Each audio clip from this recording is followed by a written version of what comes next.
Great, but has support beams, a tube to feed in oxygen, light fittings, and the dirt was wheeled out on trolleys. It must have been a mammoth operation.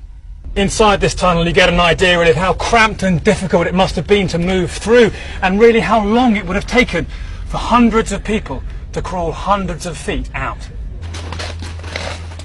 We go inside and enter where the Taliban were held, the political bloc, wondering exactly how did no one notice the months-long operation. We're told not to film any of the Americans, Afghans or prisoners. The corridors once full of insurgents, the cells all empty. The cell that led to freedom left, though, as it was. Life here had little luxuries and one big one, an escape route. Well, the concrete on the floor of the cell is 2 or 3 inches thick, and it would have been literally impossible for somebody digging upwards to have broken through it. So investigators believe that people inside the cell must have finished off the tunnel.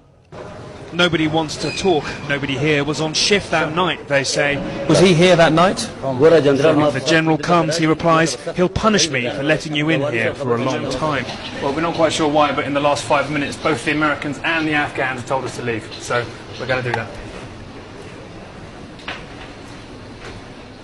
We look for where the tunnel emerged. It is inside this house, the hole in the back of a front room now filled in. Well, once the prisoners had emerged from the tunnel into the compound here, they faced 2 choices for how they could leave. One is a door in the corner over there, and that leads out onto a canal. Not very useful for the minibuses they apparently escaped on. The most obvious choice would have been this, the front door of the house, and this leads right out onto the main road opposite the prison. Yes, the house is less than 100 feet from the prison's main gate, but still, the Taliban had to be stealthy.